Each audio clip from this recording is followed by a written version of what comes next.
Octobre 1966, le monde découvre le nouveau film d'Ingmar Bergman, Persona. Considéré comme un maître du 7e art, le grand réalisateur suédois semble n'avoir jamais douté de son talent. Ja, jag tycker nog att jag är en bra regissör. Jag har min helhetsvision och den kan jag driva, kan få igenom saker och ting så som jag vill ha dem, instrumentet lyder mig. Pourtant, en 1965, le métronome va s'enrayer, rebattant les cartes que l'artiste croyait tenir en main. Retour sur une période charnière de sa vie, marquée par une chute inattendue, une résurrection éclatante et la naissance d'un film culte.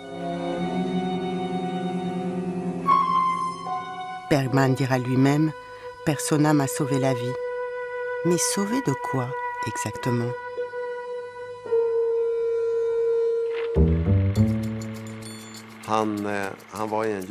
Il traverse une crise profonde.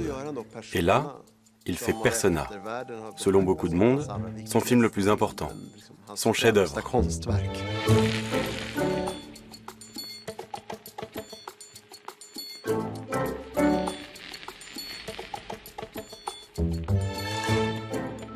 Dans l'histoire du cinéma, souvent on fait des listes avec les 100 meilleurs films, les 80 meilleurs films. Les anglo-saxons aiment beaucoup faire des listes comme ça. Les anglais surtout aiment beaucoup faire des listes. Persona, c'est dans les 10.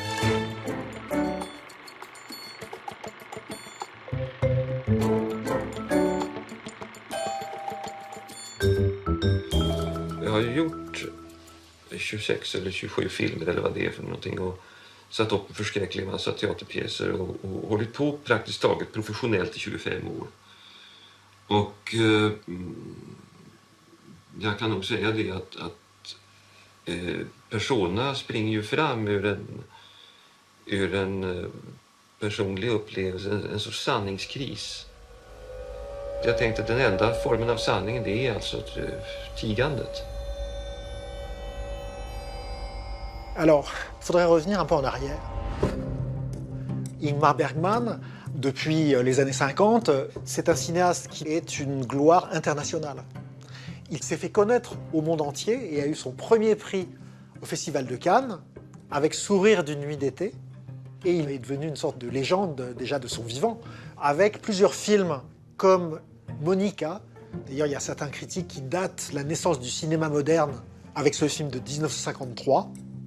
Ou La Nuit des Forains, et évidemment Le Septième Saut, qui est un énorme succès mondial. Et au milieu des années 60, il est parvenu à un tel degré de notoriété et de gloire que forcément à un moment donné, le doute, je pense, commence à le ronger. C'est-à-dire combien de temps je vais tenir, est-ce que on va continuer de m'attendre au tournant à chaque film que je fais? Parce que c'est ça, c'est un peu comme Fellini ou comme Antonioni. Chaque fois qu'ils font un film, ils sentent que le monde est en attente.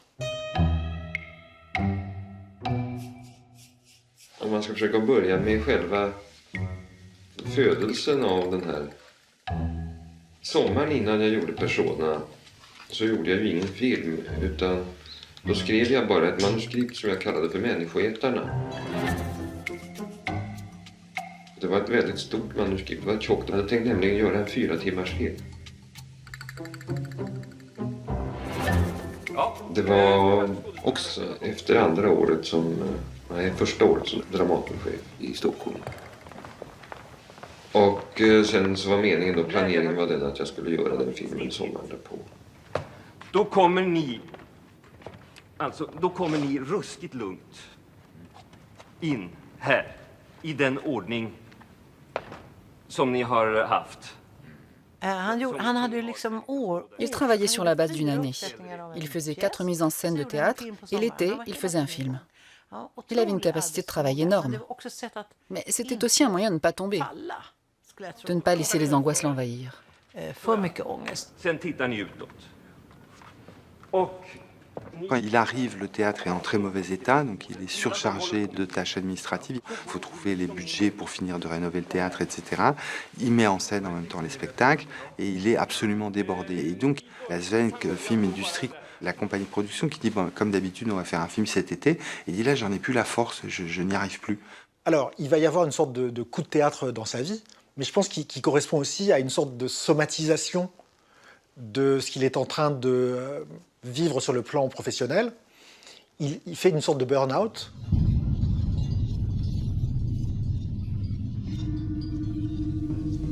Så blev jag sjuk.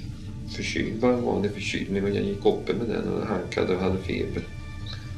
Och sedan så blev jag jävligt sjuk, och det visade sig att jag hade gått med lunginflammation rätt länge. Fick jag en penicillinförgiftning, och sen så fick jag den här virusinfektionen bet sig fast i balanssinnet. Alltså i inrörat, så att jag hade oavbrutna svindelanfall och satt i sängen och tittade på en fläck på väggen för att jag vände bort huvudet så ramlade allting omkull. Alltså, jag tappade balans.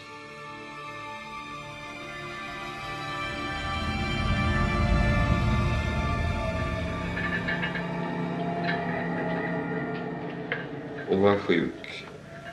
Vistades på Sofiahemmet mars, april, maj.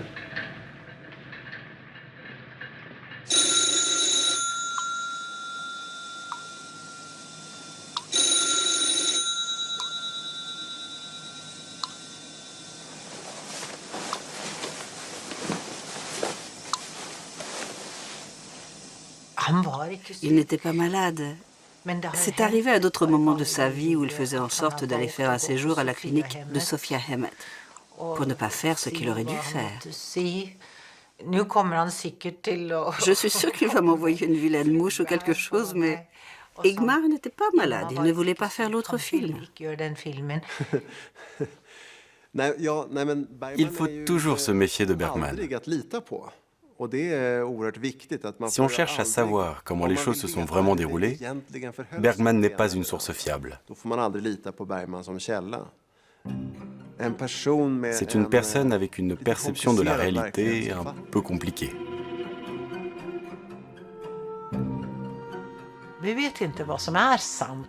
On ne sait pas ce qui est vrai avec lui. Ses lettres contredisent ce qu'il a pu dire dans ses interviews. Pour moi, ça n'a aucune importance. Il parle artistiquement vrai quand il transpose ses expériences. 29 avril 1965. Je vais essayer de suivre les prescriptions suivantes. Petit déjeuner à 7h30 avec les autres malades, puis se lever immédiatement. Et promenade matinale. Aucun contact avec le théâtre. Refuser toute lettre, toute communication téléphonique. Il faut que j'arrive à une forme de clarté. Sinon Bergman ira définitivement au diable.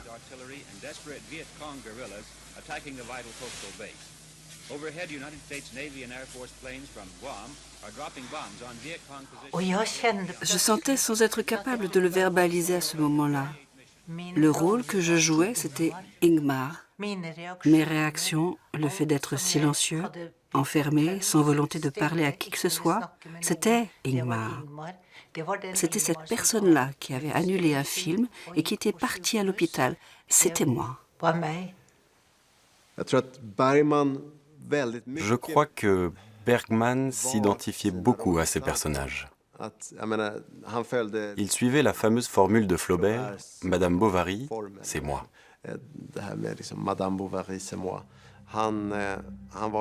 Il était dans une crise profonde. Il était convaincu qu'il ne serait plus jamais capable de travailler.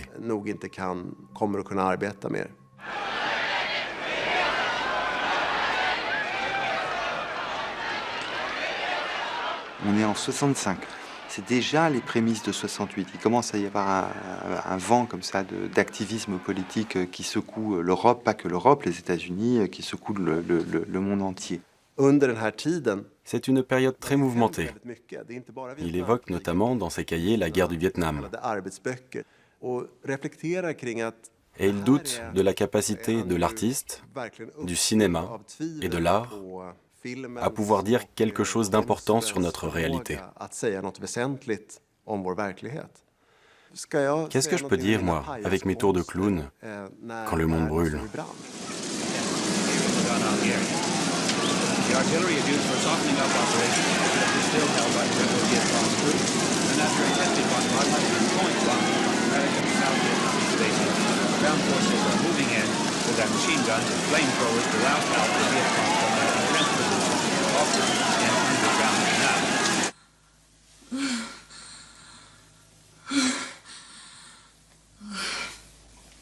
Il le note dans son journal qui tient à l'hôpital. Et je ne sais pas quoi faire de ces images. Elles sont trop puissantes pour moi. Je ne peux les accueillir que personnellement. Et il y a un refus du collectif de l'engagement politique. Ce qui ne veut pas du tout dire une cécité au monde. Le monde est bien présent dans les films, mais l'artiste n'est pas là pour faire une déclaration d'intention. Il est là pour essayer de toucher à l'âme des personnages, donc à l'âme des spectateurs.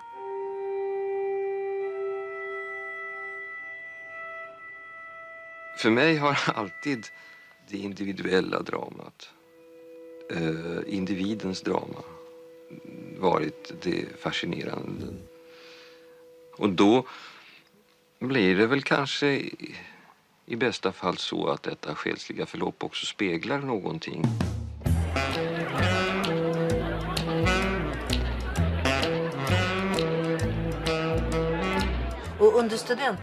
Quand j'étais étudiante, mes camarades à la fac se fichaient totalement de ce genre de cinéma. Il y avait une incompréhension entre générations. Il nous paraissait comme d'une autre époque. Un vieux Marlon Brando, un chef de la mafia. Moi, voilà comment j'analyse les choses. Adversaire, oui. Patriarche, oui. Avec des méthodes détestables. Des listes de personnes dont il ne voulait pas, des discriminations, du harcèlement, des stratagèmes. Et au milieu de tout ça, un artiste extrêmement intéressant.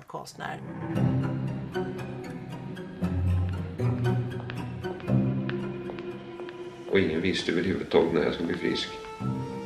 Jag var nere en dag från sjukhuset.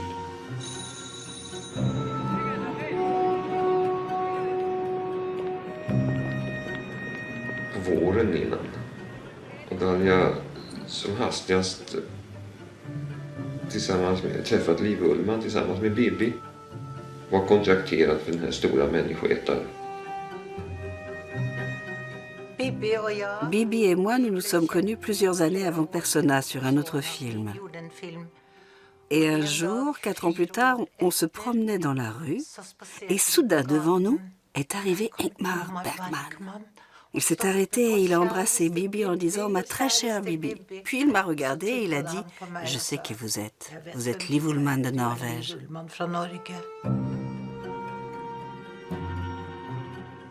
Och tänkte jag plötsligt, vad fan, vad de var lika.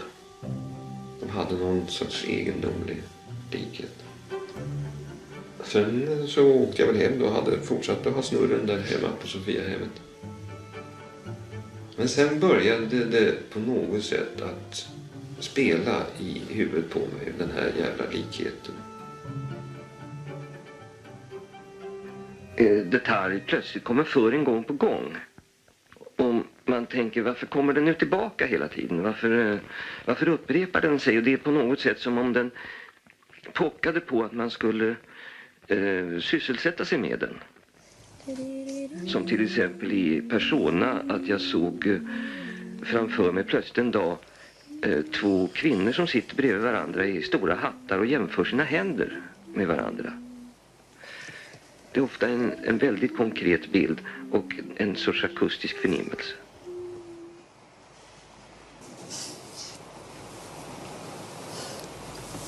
Betyder det otur att jämföra händer? Vet inte.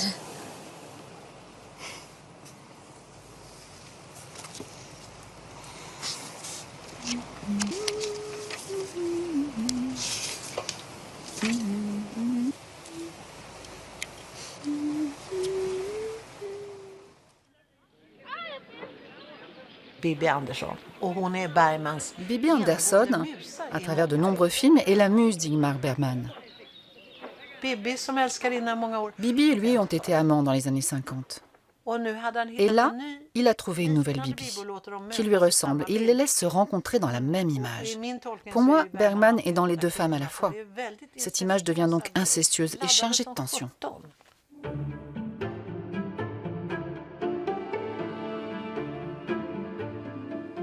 oftast är det på det sättet att jag har någon idé.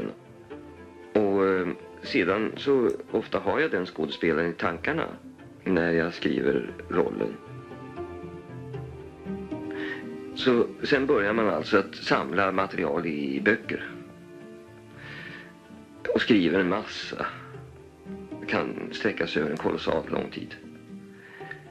Och det är en förskräckligt tråkig period. Och den på så sätt att man sätter sig vid en viss bestämd tid varje morgon. Och så sitter man ett visst bestämt antal timmar med ett visst bestämt antal pauser den dagen och alla andra dagar och ger sig ledigt en dag i veckan. Det är alltså ett rent kontorsarbete. Sen när det där är över då efter 6-8 veckor så har man alltså ett färdigt manuskript.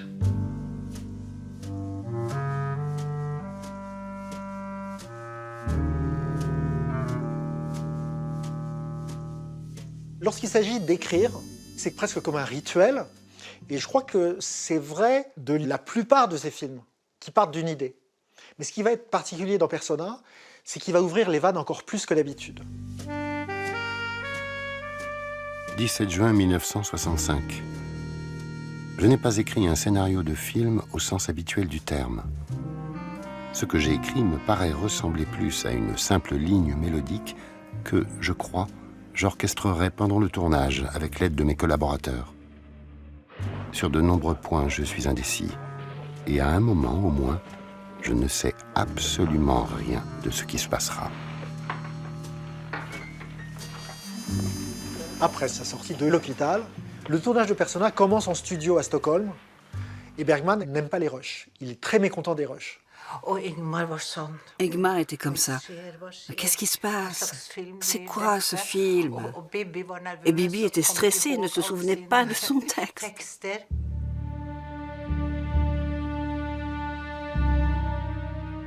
Första dagarna var fasansfulla alltså därför att och det gick dag efter dag och jag fick bara dåliga resultat.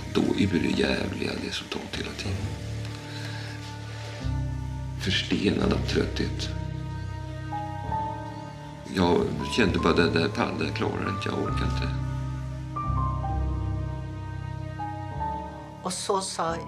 Puis Ingmar a dit, on arrête de filmer à Stockholm, on part tous à Fårö. Nous allons improviser, changer peut-être un peu le scénario, mais on va tourner tout le film à Fårö. Et c'est là que ça a vraiment commencé.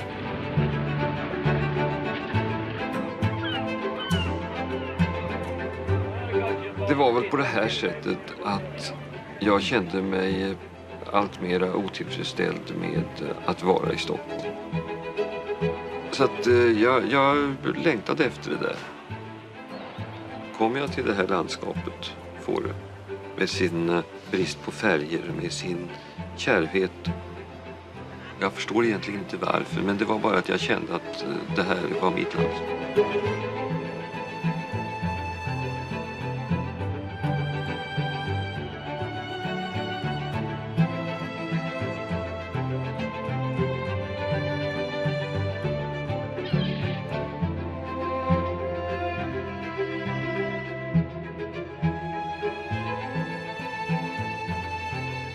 Jag tänkte att här ska jag liksom nu börja helt från början. Jag ska liksom lämna allt det jag tidigare har gjort. Glömma bort alla tidigare filmer jag har gjort. Alla handgrepp, allt det som har liksom gått lite rutin i. All den här skickligheten som jag ju liksom har erövrat under alla år. Och det var just det att liksom släppa hela den sidan. Det var just det att jag skulle få stödja mig på dessa två ruskigt fina artister. Och få fråga Liv och Bibi, ja men hur skulle vi göra det här? Hur ska vi göra det här? Att för en gång skulle inte veta.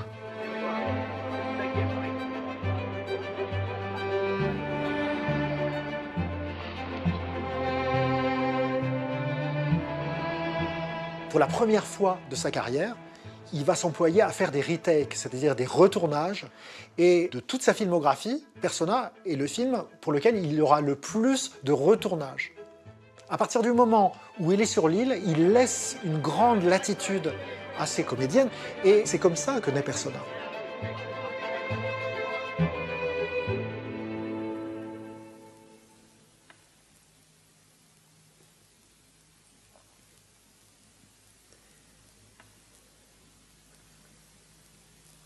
Alors l'histoire de Persona, c'est très très simple. C'est une actrice qui un jour en a assez. Elle en a assez, comme Bergman en a assez quand il écrit le film, et elle décide de ne plus parler. Elle est adulée, c'est une actrice célèbre, etc. Peut-être qu'on m'aime, on m'adule pour de mauvaises raisons. Elle a des problèmes aussi dans son couple, dans sa famille, avec un enfant qu'elle a négligé et que peut-être elle n'aime pas, dont elle déchire la photo. Et puis elle se dit, mais tout d'un coup, toute ma vie est construite peut-être autour du mensonge. Et en plus, j'en ai fait mon métier. Elle a donc été comédienne. Peut-être peut-on se payer ce luxe. Puis elle n'a plus ouvert la bouche. Rien d'extraordinaire à ça. Seulement, elle ne parle pas. Elle refuse sa propre voix. Elle ne veut pas mentir.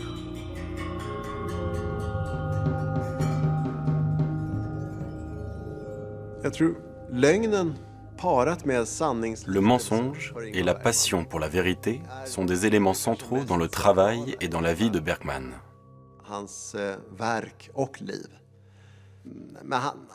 On l'appelait le martyr de l'imaginaire ou le menteur des délices.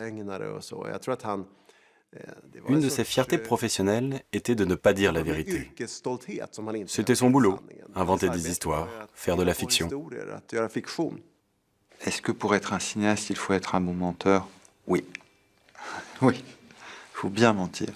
Mais évidemment qu'on a envie de raconter des histoires, donc on a envie de mentir. On a envie de mentir aux adultes, de faire la vie plus belle qu'elle n'est, plus dangereuse qu'elle n'est, et que bien sûr qu'on pense qu'on dit plus la vérité quand on ment.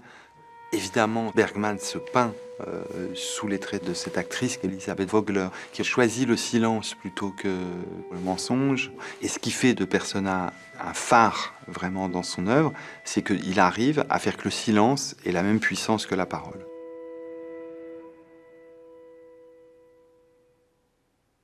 Je ne disais rien dans le film.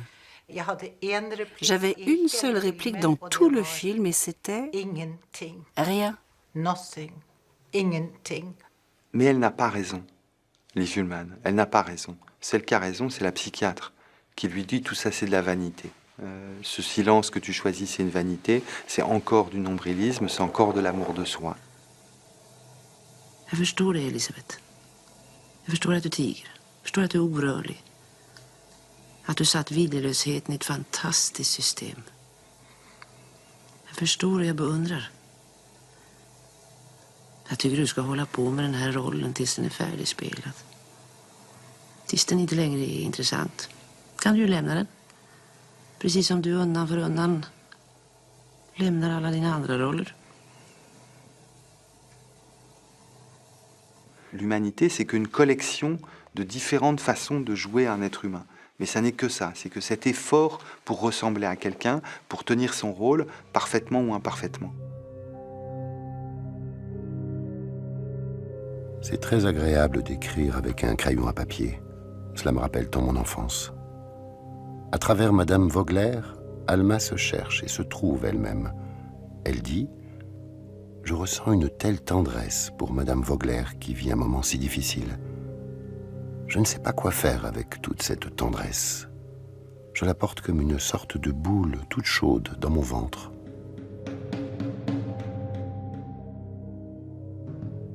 Alma, l'infirmière, qui va soigner cette actrice mutique en convalescence sur cette île, est un personnage qui est un peu naïf. C'est un peu la girl scout qui veut essayer de soigner le mieux possible, qui est bienveillante, qui admire et peut-être jalouse un petit peu l'artiste qu'elle est flattée de pouvoir soigner, et qui va se confier complètement, de la même manière qu'elle le ferait si elle faisait une psychanalyse.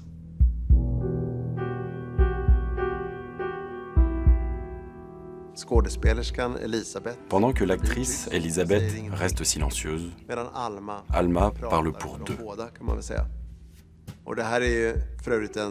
C'est d'ailleurs une situation centrale dans le cinéma de Bergman. Une personne parle et l'autre se tait.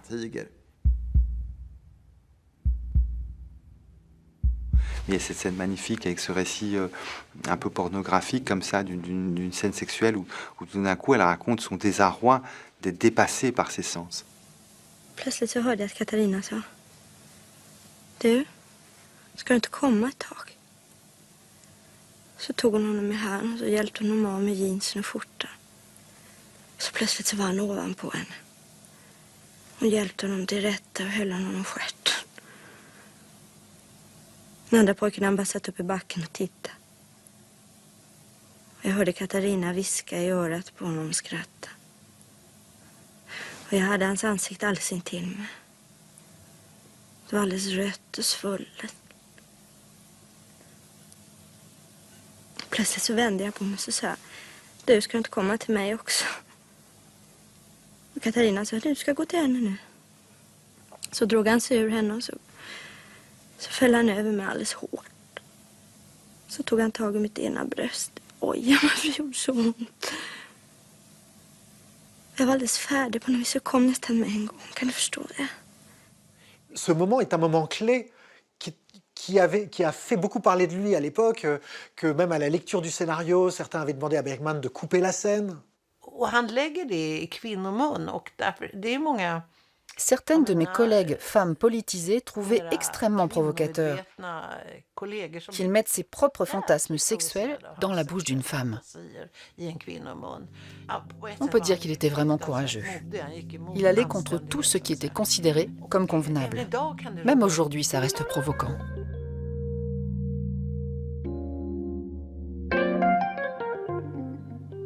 Ce désir sexuel féminin l'intéresse et il le regarde et il l'embrasse. C'est très droit, très cru, quoi. Il y a une façon très franche chez Bergman de se tenir devant le fait sexuel. C'est vraiment un homme qui n'a pas froid aux yeux. Il fait entrer ça. Une fois de plus, c'est une dimension de l'humain. C'est une dimension, donc il accepte. Ça fait partie de la vie, donc je le fais rentrer dans mon film. C'est de lui dont il parle, je pense. Il se heurte à sa propre ambiguïté morale. Il quittait ses femmes, il changeait de femme, il avait plein de relations en même temps. Tout ça n'est plus un secret aujourd'hui. Il avait une vie sexuelle très développée, il était très infidèle.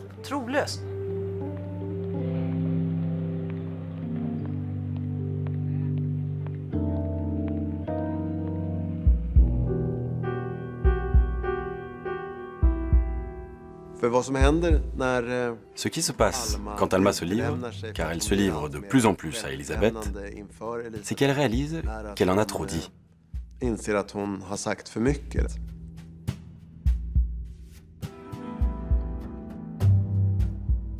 À un moment donné, Elisabeth, elle écrit une lettre à son médecin et elle la donne à Alma pour que Alma aille la poster. Et elle ne cachette pas l'enveloppe. Donc, acte manqué.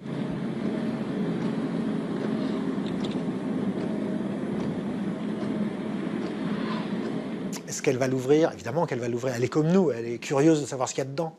Et elle va s'apercevoir qu'Elisabeth, en quelque sorte, la trahit. L'amène à se confier à elle pour mieux s'en amuser.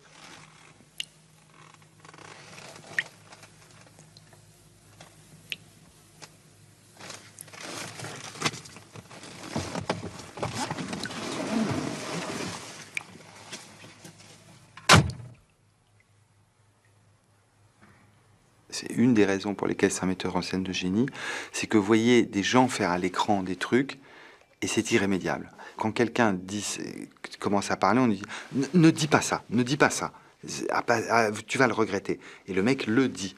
Et alors ça rend chaque moment de cinéma infiniment violent parce que c'est irrémédiable, parce qu'après ça, les personnages jusqu'à la fin du film, ils doivent dealer, négocier avec le fait qu'ils ont eu cette phrase blessante, humiliante. Ça se défait pas, c'est fait, c'est trop tard. Et lui, Bergman, il savait faire ça.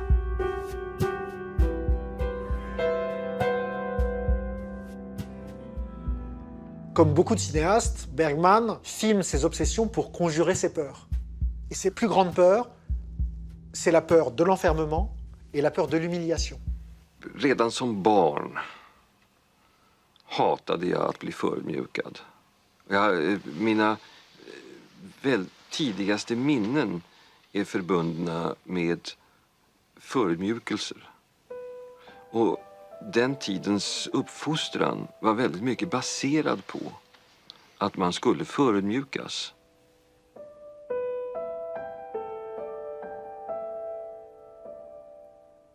Je pense que les grandes terreurs de Bergman sont liées à son éducation et à son enfance.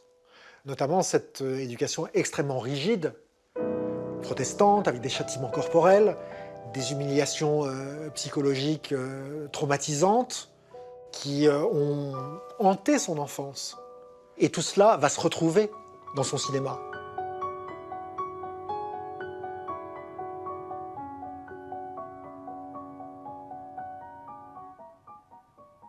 Jag tror att det är oerhört viktigt att konsten avslöjar förödmjukelsen. Därför att förödmjukelsen är en av mänsklighetens fruktansvärdaste följeslagare.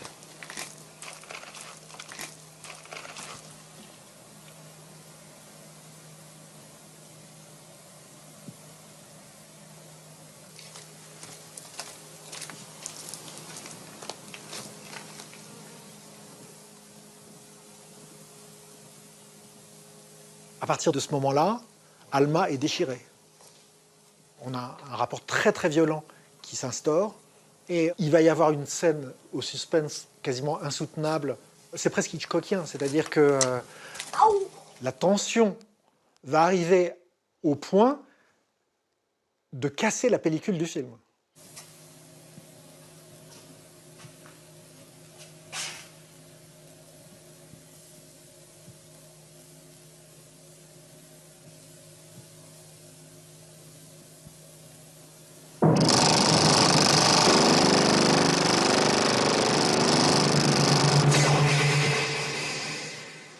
Quand les premières projections du film ont eu lieu, les projectionnistes pensaient que la bobine s'était cassée. Il a fallu que sur les bobines de films d'exploitation, il y ait un avertissement en rouge disant que c'était fait exprès, que la pellicule qui se casse était incluse dans le film de Bergman.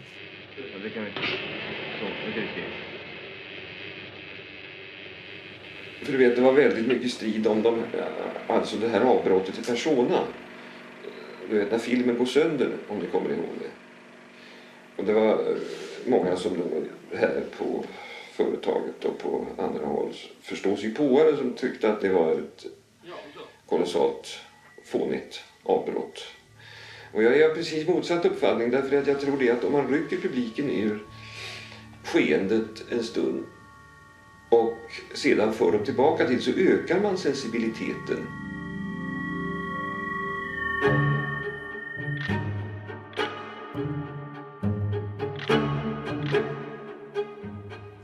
Bien sûr que Bergman provoque le spectateur, il casse, il dérègle tous les curseurs. Est-ce que du coup on assiste à une destruction du cinéma? Non, à une réinvention du cinéma. C'est-à-dire que Persona arrive à faire non pas seulement la symbiose du classicisme et de la modernité, mais c'est de l'expérimentation et de l'art cinématographique, enfin et du classicisme. C'est-à-dire comment transformer un film expérimental en film classique. Et ça, c'est unique dans l'histoire du cinéma.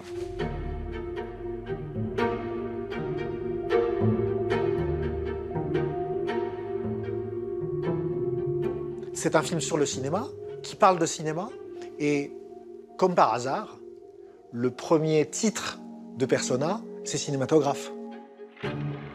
Et c'est pour ça qu'il y a une métaphore entre Bergman et le cinéma. Il se dit « je suis le cinéma ».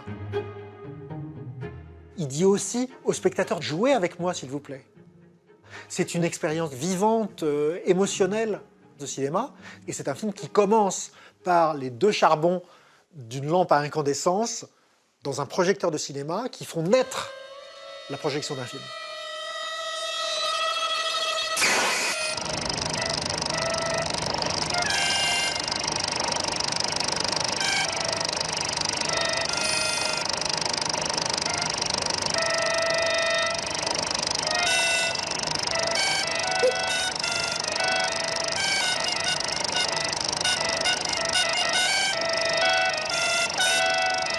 C'est un feu d'artifice de génie, le prologue de Persona. Il faut absolument le regarder. C'est inexplicable. Je l'ai vu une dizaine de fois, ce prologue, et à chaque fois, je suis stupéfait des images que je vois. À l'époque, le montage était très conventionnel. Avec ce prologue, il va très vite. Il associe librement les images et il déclenche l'imaginaire. C'est un moyen extrêmement moderne d'atteindre les différents niveaux de conscience du spectateur.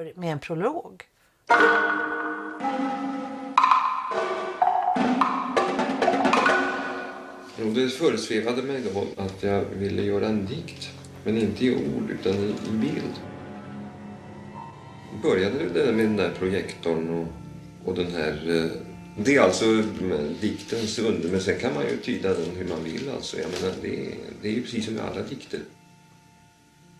Bilden betyder ju olika saker för olika människor. Persona fait partie de ces films sur lesquels, si vous le voyez avec des amis ou en couple ou avec d'autres personnes et que vous avez un débat après, peut déboucher sur des discussions sans fin sur la signification de telle ou telle scène, de tel plan, de tel moment du film. On va le comprendre différemment. On va être ému par des séquences différentes. Dans mon adolescence, c'était tout le temps des analyses, des gens faisaient des analyses de Bergman, réfléchir sur le pourquoi, le message et tout ça. Le cinéma, ça doit être quelque chose de physique, de cutané pour moi. C'est pas quelque chose à comprendre, c'est pas un processus intellectuel, le cinéma. C'est d'abord une émotion entière, physique, qui vous prend les tripes.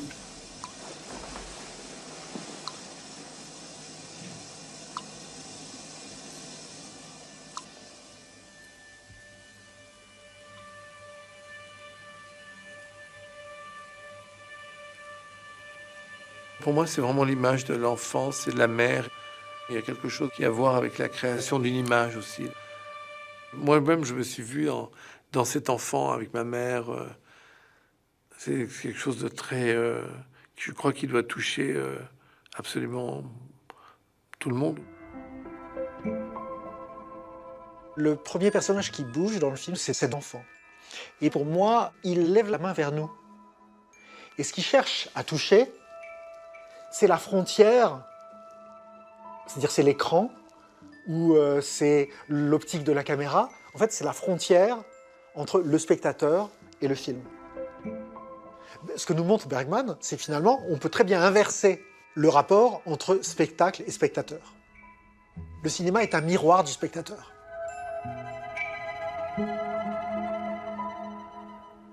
Jag upplever ju mina filmer så oerhört sorts kontaktbehov.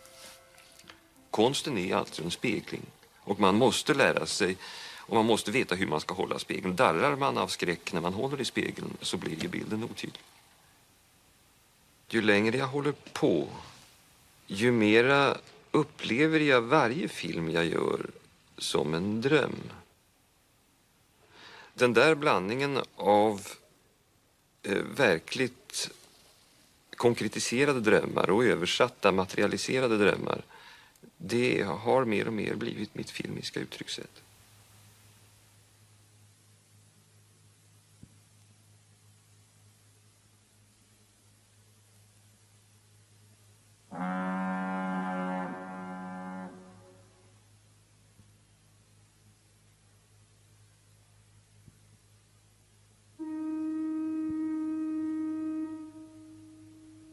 Cette séquence, elle est inouïe de beauté formelle. Même aujourd'hui, je me demande comment c'était fait. On a l'impression qu'il y a une sorte de texture brumeuse comme ça, qui est la part du rêve. Et c'est un fantastique plus incroyable que le cinéma fantastique habituel, parce c'est un fantastique du réel. On est dans le réel, et puis on se retrouve dans une zone qui n'est pas le réel, mais qui a toutes les apparences du réel. Et c'est ça qui est assez étonnant. C'est ça qui trouble beaucoup. Dans beaucoup de ces films antérieurs, il y avait coexistence d'éléments réels et d'éléments fantasmés, imaginés ou rêvés. Mais il y avait toujours quelque chose qui indiquait au spectateur, là on est dans le réel, là on est dans l'imaginaire. Ce qui est intéressant dans Persona, c'est que grâce à la liberté que Bergman trouve dans la forme cinématographique, le réel et l'imaginaire se confondent.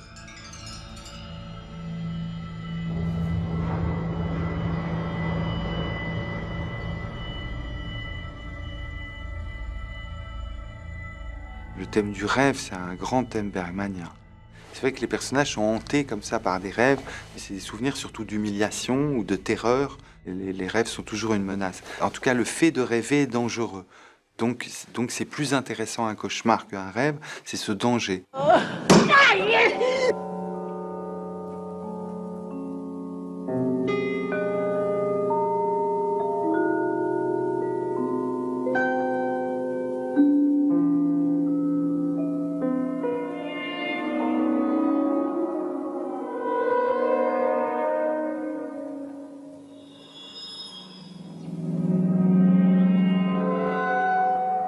D'ailleurs, souvent, les cauchemars dans les films de Bergman sont à milieu des représentations hollywoodiennes, des cauchemars dans la pénombre avec des ombres menaçantes. Non, non. Chez Bergman, c'est le contraire. L'image est surexposée, on y voit presque trop. On a l'impression d'être sous la lampe d'un chirurgien en train de découper de la chair. Il utilise une lumière très dure qui ressemble à la lumière du soleil. Et c'est rare l'utilisation de la surexposition sur un mode dramatique comme ça dans le cinéma.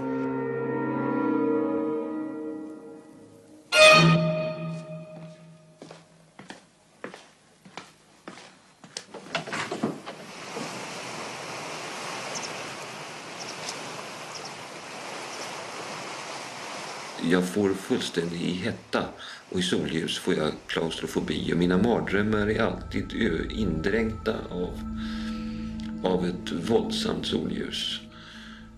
Det skrämmer mig en oavbrutet molnfri himmel.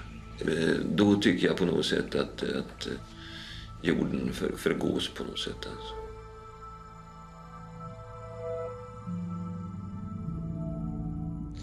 La lumière sublime d'ailleurs, qui est due à ce grand chef opérateur qui était Sven Nykvist. Et ils vont très loin ensemble dans la recherche, avec cette sorte d'urgence à filmer. Et ça stimule tout le monde.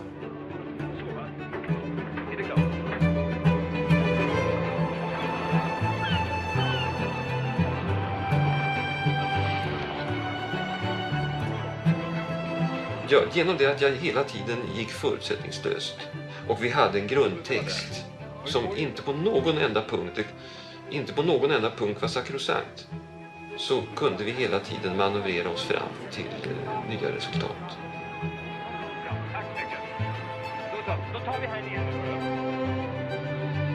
Sven Nykvist, le directeur de la photographie, il lui a amené une très très grande modernité. Moi, c'est un film qui m'a appris à éclairer. Chaque image, on a l'impression que c'est presque un photoshoot de Vogue, mais sublimé, incroyablement beau, comme ça, en noir et blanc, que ferait un très grand photographe de mode aujourd'hui. Quelque chose d'abstrait, de pur et de fulgurant.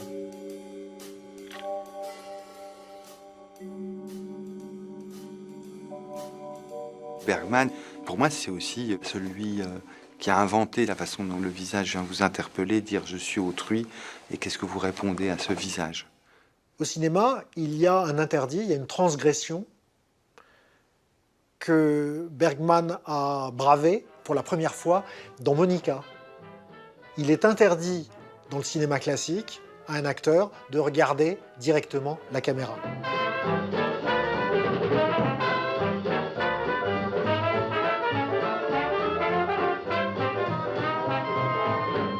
Et c'est à ce moment-là où le film bascule. C'est-à-dire que l'acteur, tout d'un coup, sort du film et s'adresse directement au spectateur, comme ça.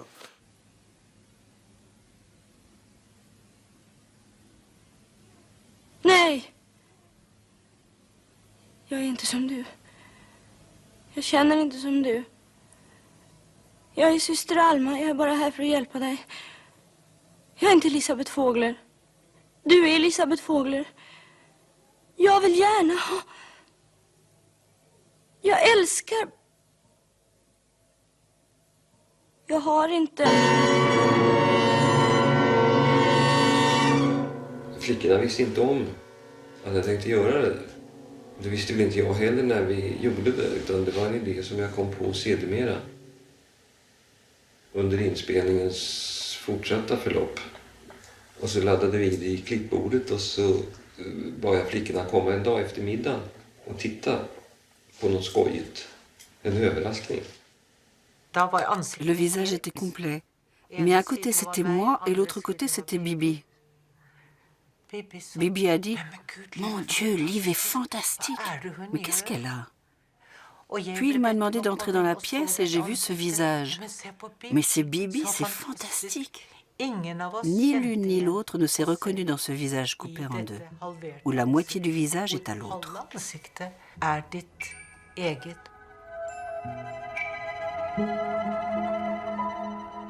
C'est un plan fameux dans l'histoire du cinéma. C'est vraiment une volonté expérimentale. C'est des choses qu'on peut faire qu'une fois. Ça sert à rien de le faire deux fois. Une fois que vous l'avez essayé, c'est des choses. Il y a plein de trucs dans le film. On se dit, il fallait bien qu'il essaye une fois. Sûrement, le projet de Bergman dans Persona, c'est de faire un film sur la schizophrénie, sur le fait que ces deux femmes sont une seule et même femme, de jouer avec ça. En tout cas, il n'a pas peur des courtes focales. C'est des visages qui viennent saturer l'écran. Il n'a pas peur de s'approcher, que la caméra vienne vraiment parler avec l'actrice, quoi. Donc c'est beaucoup plus difficile à jouer. C'est un autre type de rapport à l'acteur. J'adorais ça. J'adorais ça. C'était une telle joie, ces gros plans avec Ingmar. Il voulait filmer les gens en gros plans, parce que toute la vie se lit dans le visage d'une personne. Si votre film était une fiction et que je devais raconter l'histoire de ma vie, je dirais « approchez ». Et toute ma vie se verrait dans la caméra.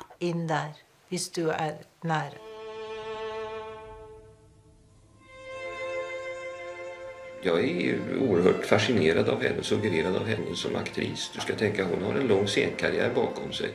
Jag ser det är ett ansikte som kan låna sig till en förfärlig massa olika saker. En gestalt, ett instrument. Sen är jag personligen rätt tilltalad av henne. Men det är en annan sak.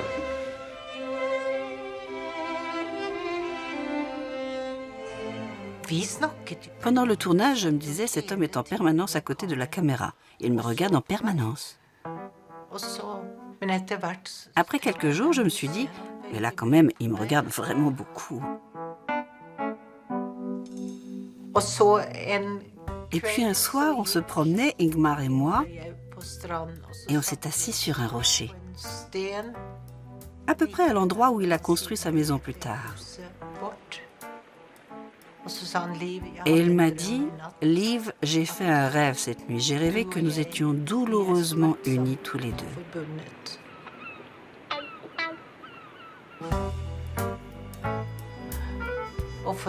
Ensuite, j'ai vécu avec lui à Fårö. Nous avons eu 5 années incroyables.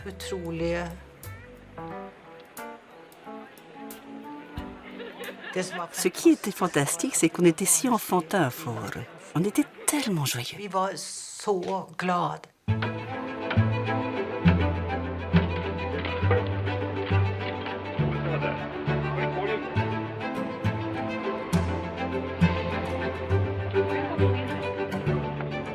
Persona, c'est l'évidence d'un tournage heureux. Absolument heureux, enchanté. Mais je pense que la crise de Bergman est résolue pendant le tournage. Elle est résolue et il y a une joie de filmer qui est très très communicative.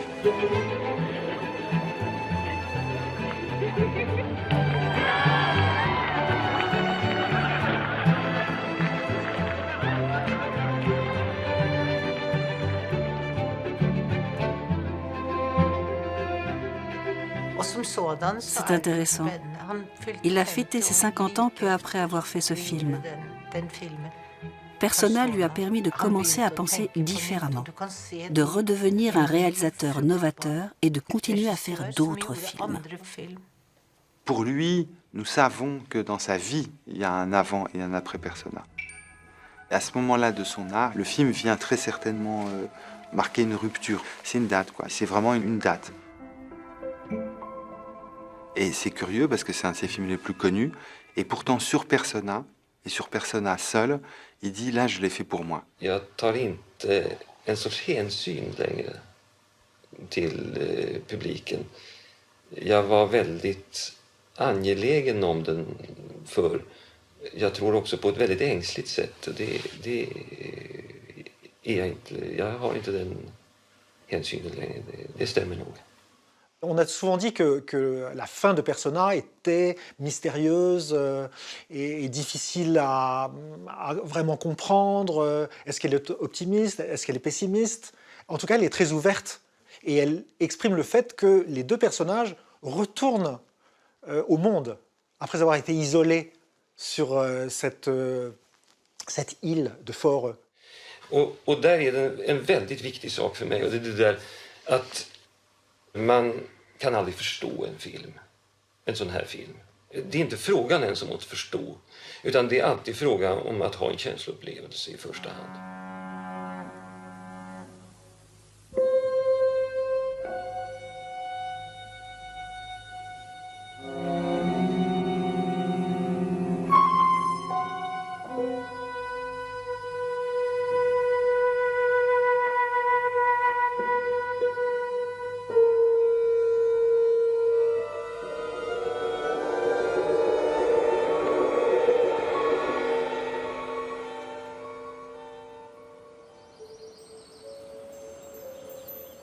J'ai dit un jour que Persona m'avait sauvé la vie.